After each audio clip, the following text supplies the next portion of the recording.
Okay, so good day everyone. So today we shall be discussing another topic that is very much relevant in our discussion of tourism and hospitality marketing. So the title of which is the marketing environment. So first, let us have our prayer. I would like to request everybody to join me in the prayer the name of the Father, and of the Son, and of the Holy Spirit. Amen. Hail Mary, full of grace, the Lord is with you. Blessed are you among women, and blessed is the fruit of your womb, Jesus. Holy Mary, Mother of God, pray for us sinners, now and at the hour of our death. Amen. In the name of the Father, and of the Son, and of the Holy Spirit. Amen. Okay, so good day again, everybody. So let us now start with our discussion. First of which, we should know the learning outcomes expected from us after we discuss the topic. So at the end of this module, we are all and you are all expected to first enumerate and discuss the importance of the elements of the company's environment or the microenvironment, including the company, the suppliers, the marketing intermediaries, customers, and the public.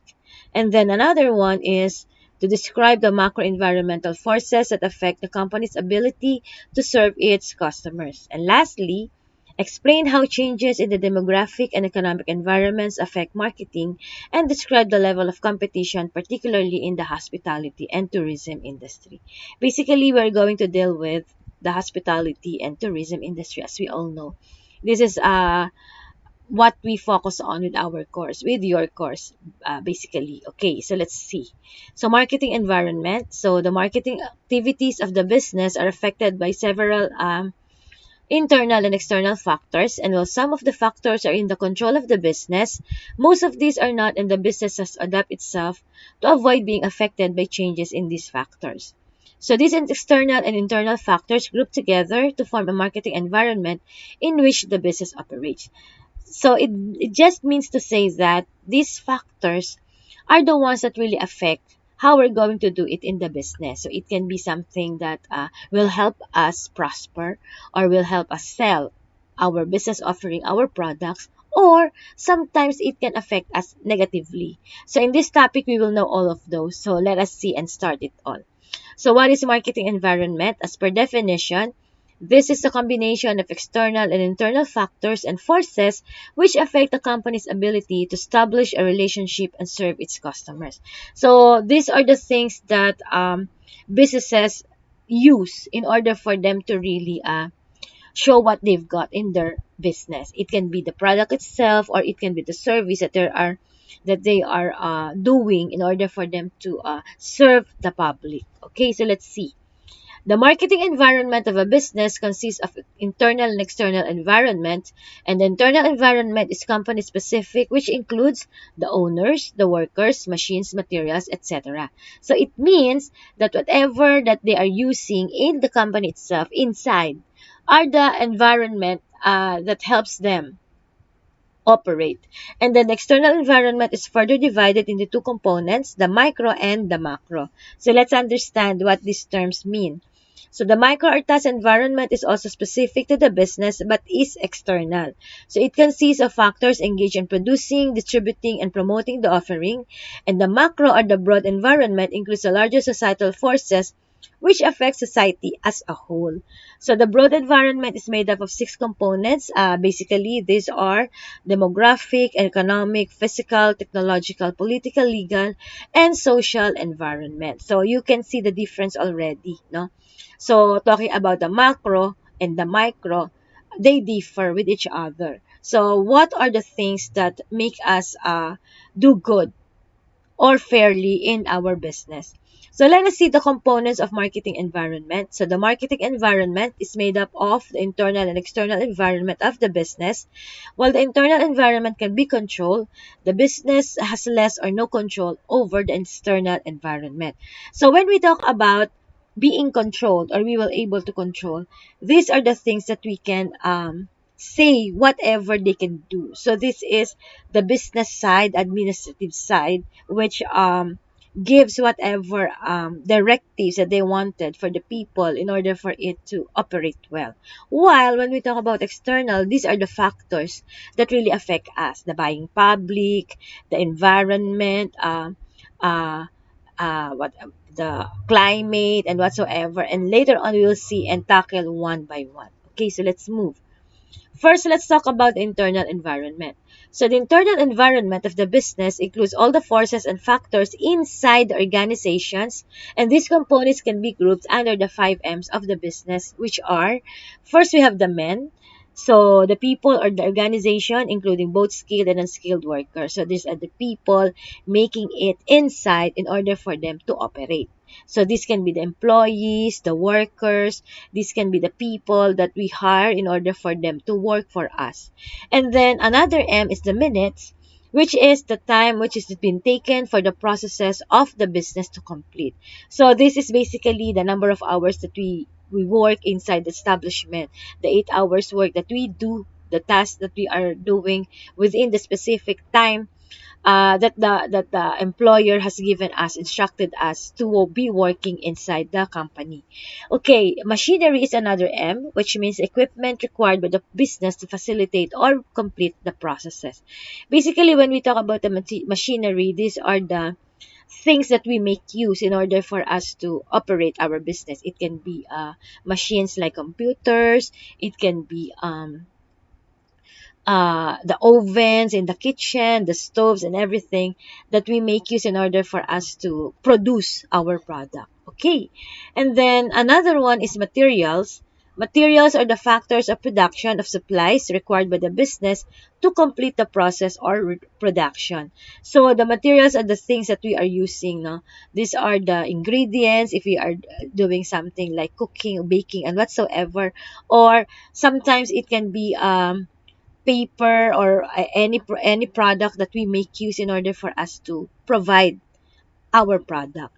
And then lastly, we have money, which is the financial resource used to purchase machinery and materials and paid employees. Basically, this is very important, no? Because when we don't have the money or the capital, or the financial factor that we are going to make use, we cannot really operate the business without it. So that is why when we talk about money, this is something that we should really provide in order for us to start up a business. So the internal environment is under the control of the marketer and can be changed with the changing external environment. Nevertheless, the internal marketing environment is as important for the business as the external marketing environment. So this environment includes the sales department, the marketing department, the manufacturing unit, the human resource department, etc. Basically, everything that comprise our business itself are included in the internal environment. So these are the people basically comprising, let us say, at the manufacturing unit, who are going to make the products, who are going to bake our bakery products, or going to cook. And then we have the human resource department, the people in charge of hiring, recruiting, whoever employees that we are going to need in our business to operate. And then the external environment basically constitutes factors and forces which are external to the business and over which the marketer has little or no control. Meaning, these are the things that we cannot really take hold on to. These are the things that happen naturally around us. It can be the environment around us or the environment that affects us. No, so let us see. The external environment is of two types. We have the micro environment and the macro environment. So let's talk about these two things. First, we have the micro component of the external environment, is also known as the task environment, and it comprises external forces and factors that are directly related to the business. So these include the suppliers, the market intermediaries, the customers, partners, competitors, and the public. So these are the people that we are in contact with in order for us to operate the business. So when we talk about the suppliers, they are the ones who are going to give us the materials, the ingredients, the things that we are needing in order for us to come up with our business offering. And then the market intermediaries, these are the things or the people or the establishments that will be interacting with us in order for us to achieve and obtain all these materials that we'll be needing. And then basically the customers, as we all know, these are the life and the blood, no, of our business. So these are the people that will either make or break our business. So these are the ones who are going to continually patronize what we are offering. in our business. And then we have the partners, of course, we have the competitors, which make our business healthy because we know that there are people that, although there is a competition between, but this will make us strive harder in order for us to really serve our public well. Okay, so let's move. Now let's go to the suppliers include all parties which provide resources needed by the organization. So, who are those suppliers? No, for example, our supplier of the needs that we're going to use. For example, the vegetables, the meats, if we're going to produce like a restaurant. And then market intermediaries include the parties involved in distributing the product or service of the organization, the logistics, the people who's going to transport and bring to us our products. And then partners are all the separate entities like advertising agencies, market research organizations, banking and insurance companies, transportation companies, brokers, etc., which conduct business with the organization. Basically, these are the people that we contact to in order for us to promote our business. Or sometimes, these are the companies that we need in order for us to grow with our business. And customers comprise the great target of organization. So as we all know, we need these customers in order for us to really survive. No? And then competitors are the players in the same market who target similar customers as that of the organization. And public is made up of any other group that has an actual or potential interest or affects the company's ability to serve its customers. So those are the environmental factors that we have. And then the macro environment rather of the marketing is also known as the broad environment. So it constitutes external factors and forces which affect the industry as a whole but don't have a direct effect on the business. So the macro environment can be divided into six parts. So let us see what this macro environment is all about. First, we have the demographic environment. So the demographic environment is made up of the people who constitute the market. So it is characterized by the factual investigation and segregation of the population according to their size, density, location, age, gender, race, and occupation. So basically, when we are starting or before we start a business, these are the things or the factors that we find out. We tend to find out. Why?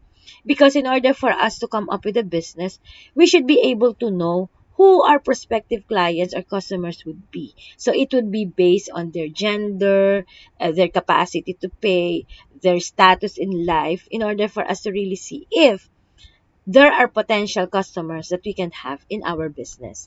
And then the economic environment constitutes factors that influence customers' purchasing power and spending patterns.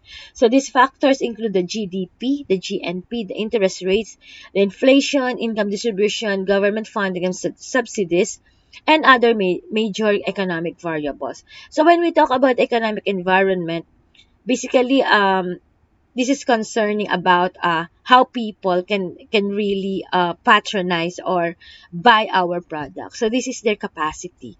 So for example, what source of income do they have in order for them to have the purchasing power?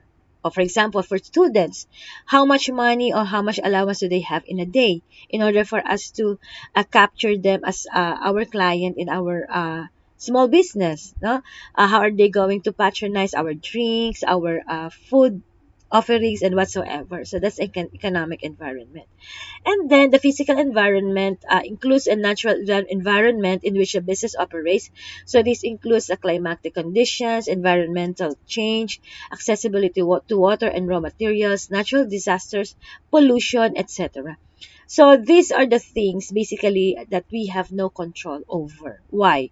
Because just like the climate, it depends whatever climate that we have. If we are going to offer, for example, drinks that are usually consumed during sunny weather or whatsoever, we cannot do that if it changes in our weather condition. For example, it's raining, just like in the Philippines, we are always affected by typhoons, storms, and whatsoever. So it will really affect our business.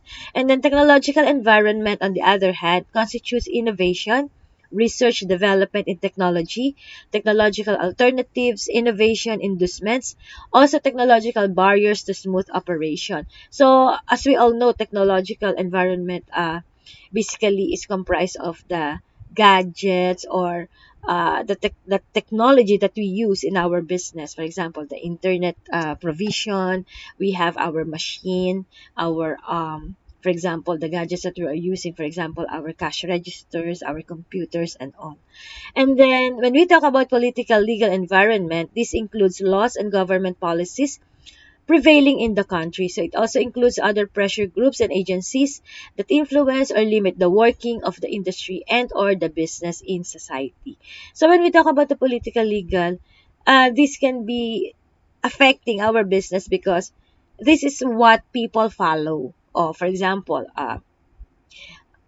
laws with regards to the time that we can operate, until what time are we going to be open. So those are some things that we should follow. For example, also would be the taxes that will be provided, that we're going to observe in our products and our services and all. And then the social cultural environment is made up of the lifestyle, the values, the culture, the prejudice, and beliefs of the people, and this differs in different regions. Basically, when we talk about the social cultural, this is what we practice, this is what we believe in. So as it has been said, it differs in different regions because what we observe and we practice in central Luzon, basically in Bulacan, is different from what they practice, let's say, in the northern side of the Philippines.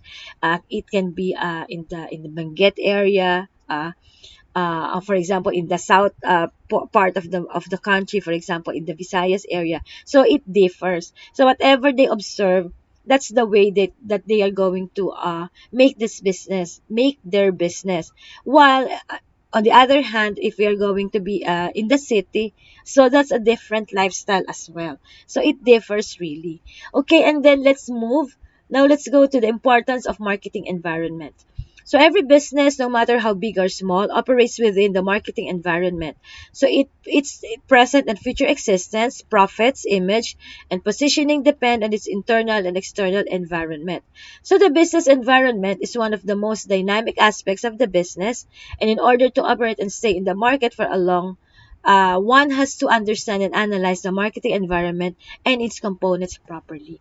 So basically, when we talk about the marketing environment, it's very important. Why?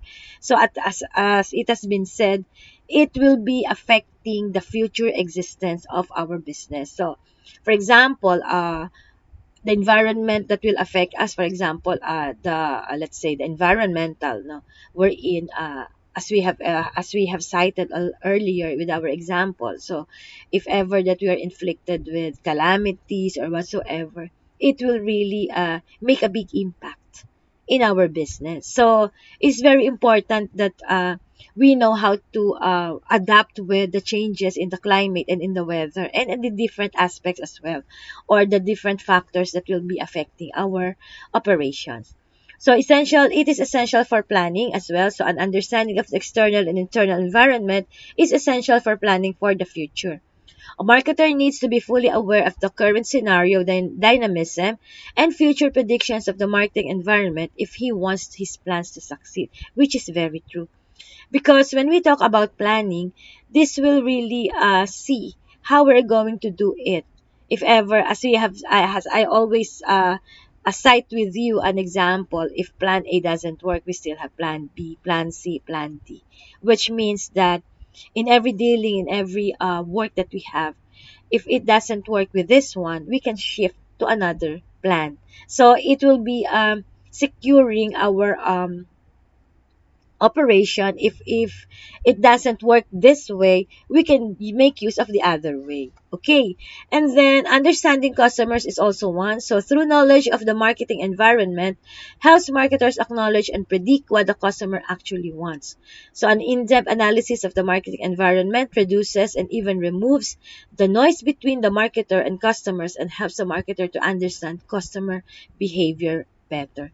So understanding the customer is very important, no, what they need, what they want, their capacity, whatever affects their buying power or whatsoever, no, so that we can see what to offer and give them in order for them to be satisfied.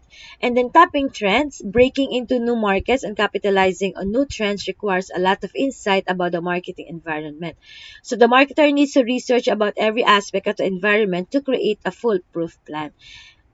Sometimes businesses make mistakes when we talk about the trends, because sometimes we are not ready to adapt with it. But then as we prosper and go along with our business, that's the time when we learn how to adapt and adjust with these changes. So this is very important because every now and then the trend changes, right? So, for example, for this day, the trend or the brand is this one, and then tomorrow it's a lot different already. So, we should be able to really adapt to it in order for us to see how we can come up and innovate our products. Okay. And then threats and opportunities. Sound knowledge of the market environment often gives a first mover advantage to the marketer as he makes sure that his business is safe from future threats and taps future opportunities. So threats and opportunities should be side by side. If we have threats, we can make it an opportunity. For example, one example of a threat in the business, for example, would be for example, accessibility. For example, the roads are not well made, or there is something wrong with our, for example, with our technological gadgets that we're using. No, we can turn it into an opportunity. For example, if it is something that threatens us, or it's something that make us not doing well in our business, we can find ways in order for us to make it an opportunity for us to make it better or to sell better. So this is something that we really should understand and plan in order for us to really see, no, how we can cope with it. And then understanding of the competitors is also very important. No, every niche has different players fighting for some or for the same spot, and a better understanding of the marketing environment allows the marketer to understand more about the competition and about what advantages the competitors have over his business and vice versa. So, having competitors is not really bad, no?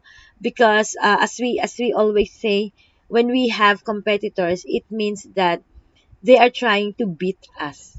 They are trying to compete with us. But on our side, we can do it as an advantage for us because we can see how or why they are making it good and what's the problem with our business. So we can make use of it as something to improve, or something to innovate, or something to make better in order for us to really serve the customers. So even though that we have, for example, in an area, we have four different or the same kind of business, but different brands or names, so they have this competitive advantage over each other in order for them to really make it good in the business, so that people or customers will be able to patronize which one really sells better or best among the four. Okay, so let's move.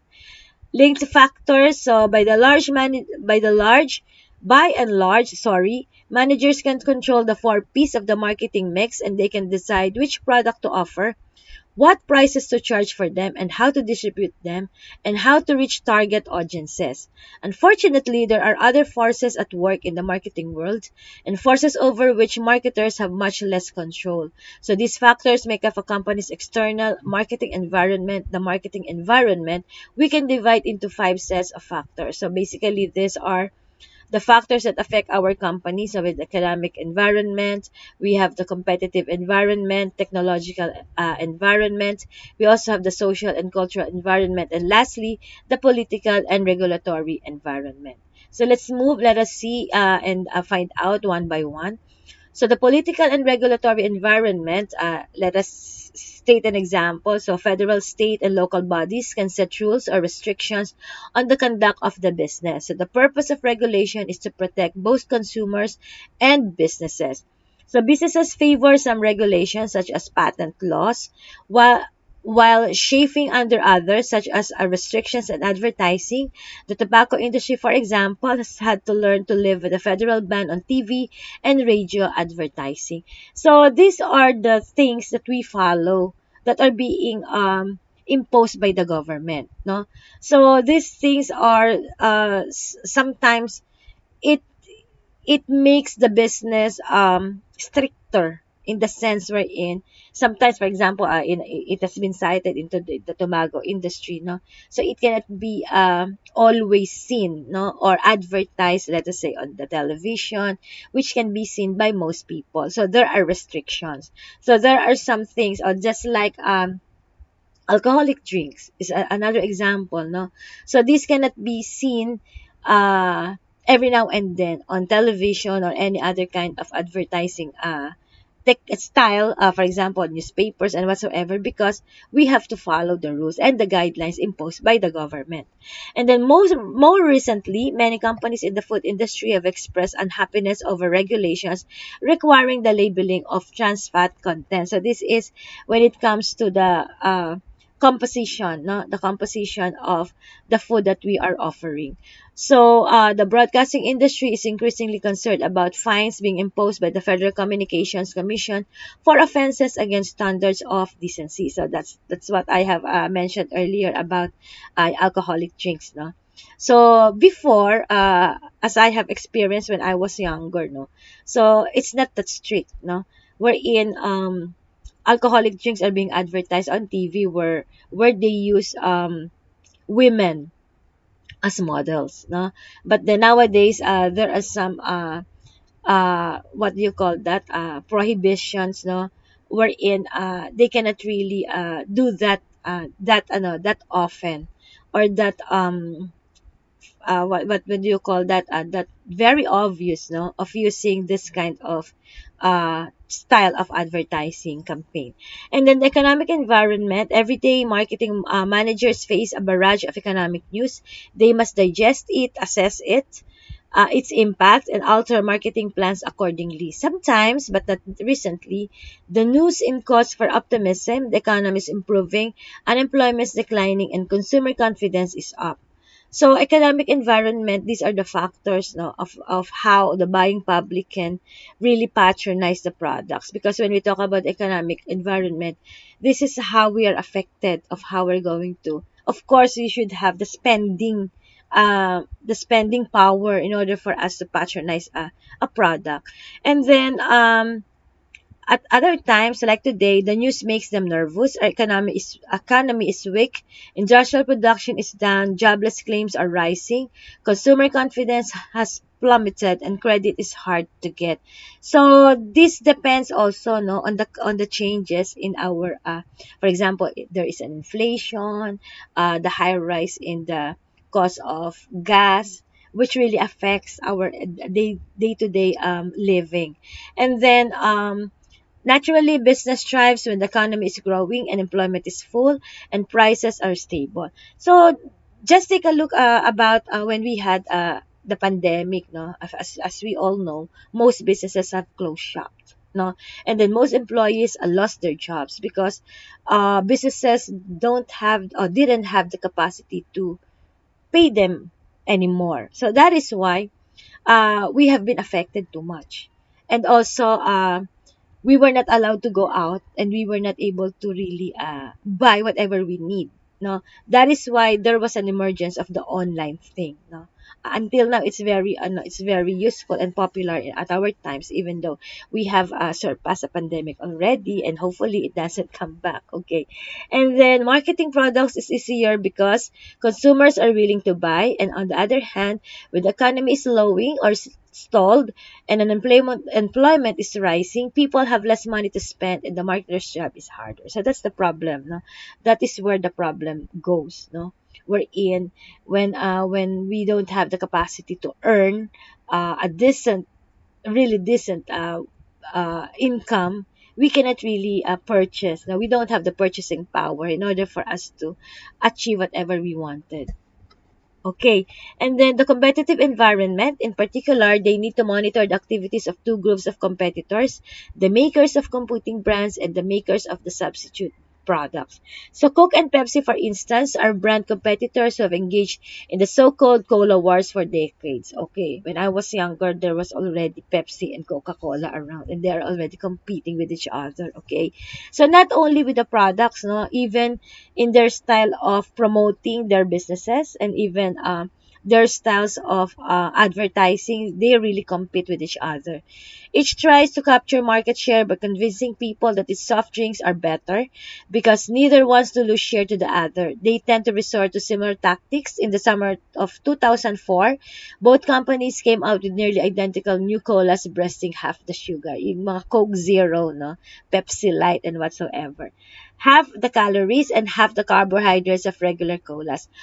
Coke called its product Coke C2, while Pepsi name is competing a brand Pepsi Edge, and both companies targeted cola drinkers who want the flavor of a regular cola or soda but fewer calories. So this is very timely, no, for people who have problems with their sugar, no. That is why it's being patronized by the public. In the Philippines, it has been yun nga, Coke Zero, and then we have the Diet Coca-Cola or Diet Pepsi or whatever brand that we have.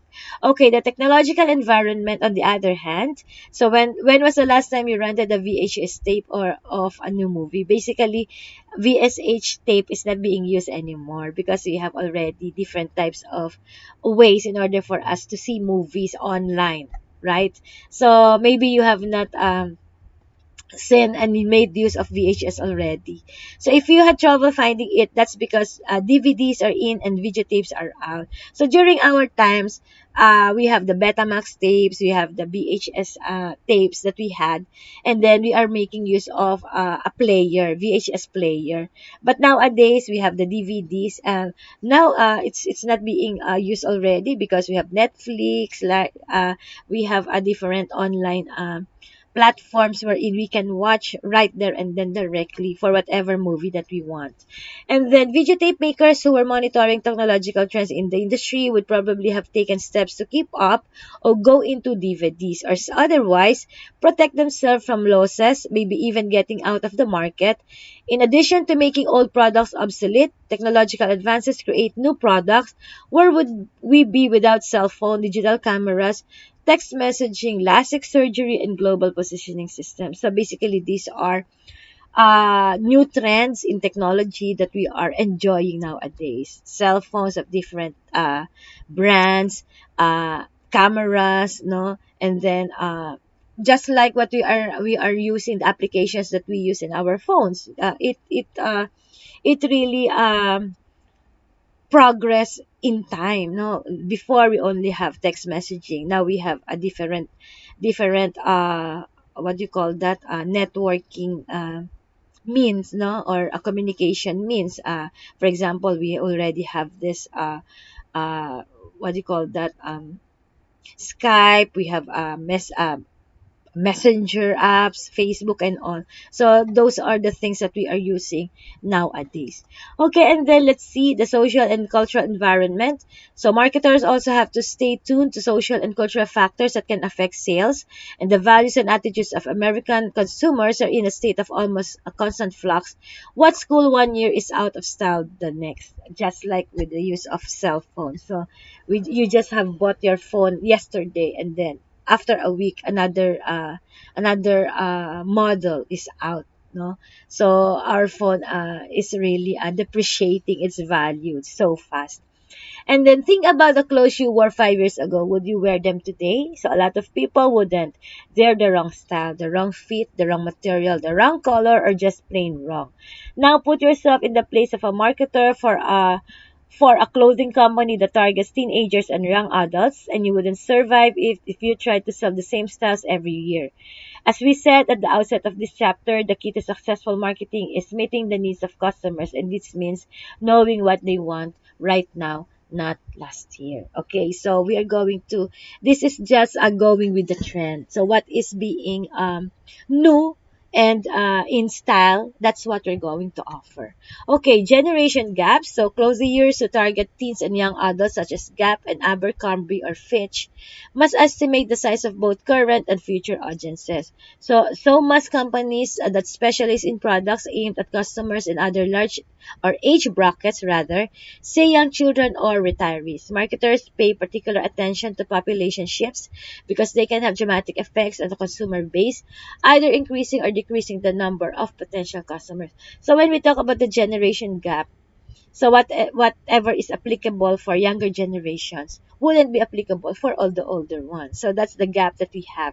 So we should be able, if we're going to be offering a product or a service, it should be applicable to all ages, so that we can offer them. We cannot be selective, no. We cannot only choose our customers and minimize it with the younger people, but we should be able to really come up with products that would be selling, no, with all ages, all walks of life, male or female. Okay, so let's see. So the buying process, so generally speaking, buyers run through a series of steps deciding whether to purchase a particular product.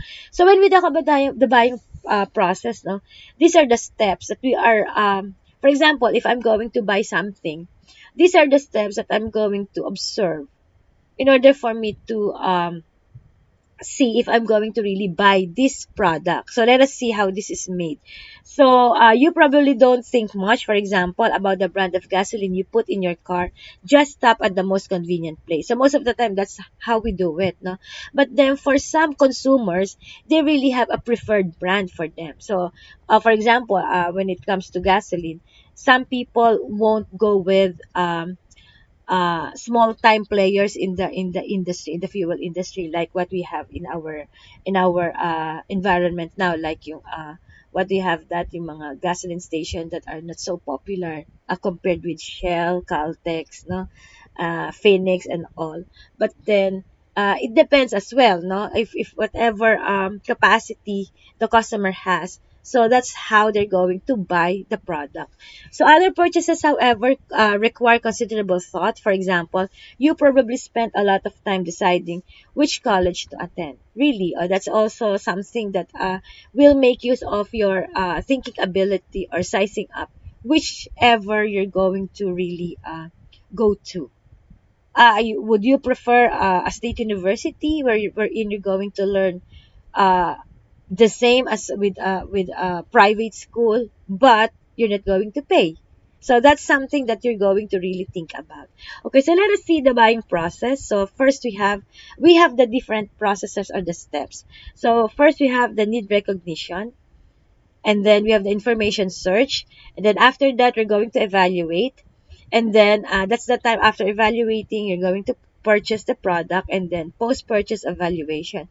Did it satisfy your expectation, or would it be expectation versus reality? So that is the new trend nowadays. If you're going to buy online, we always experience that, no, you expected for something that is very good, but then when it arrives at your doorstep, it's not what you're expecting. Okay, so let's see one by one.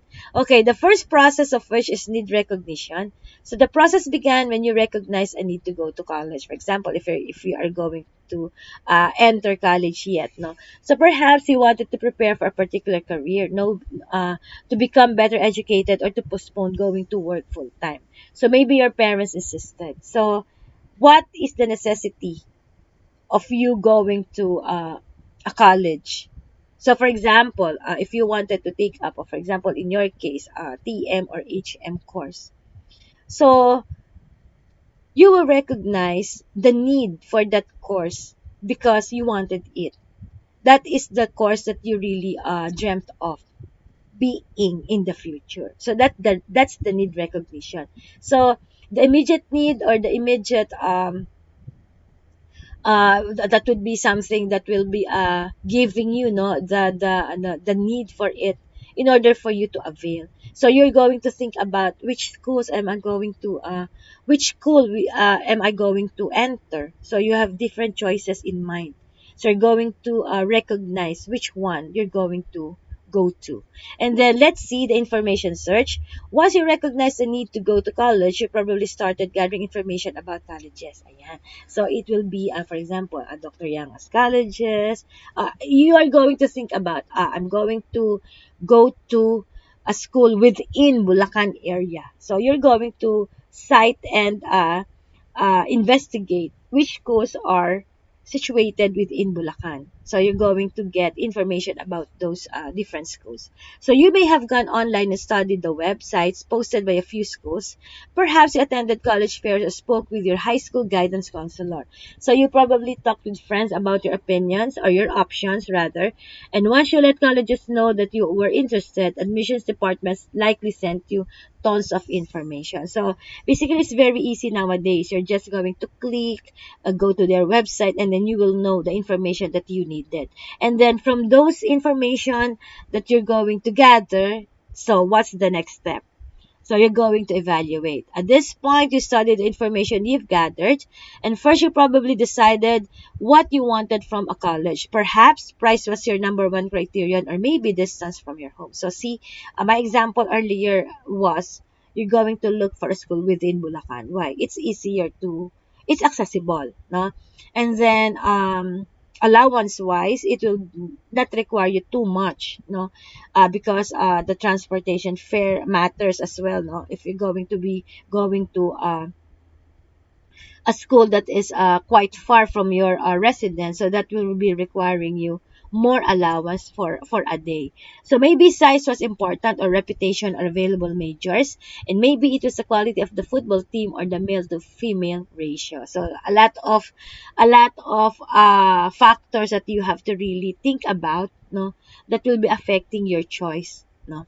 And then the buying process, about purchasing naman, ano, this is the next step. So ultimately, you made a purchase decision. In so doing, you focus on what was most important to you. So naturally, you could choose only among schools that had accepted you. So that's another factor. If you have passed the entrance exam, so you're going to get whatever school that has given you the opportunity to be with them. Okay, so let's see. And then we also have the last step. No, this is the post-purchase evaluation. So the buying process didn't end when you selected the school. So it continues today while you're using the product you purchased. How many times have you rethought your decision? Are you happy with it? Would you make the same choice again? So once you're in already, for example, in the school that you have chosen, so that's the time that you're going, oh, I'm not happy with this. I should have gotten or went to this different school instead of this school, no. So that's the time that you're going to really see or evaluate if you have been satisfied with your purchase. And then influences on buying behavior, so psychological influence. So under this category, we can identify at least 5 variables. So let's see. First is motivation. So the internal process that causes you seek certain goals. So what motivates you to purchase this product?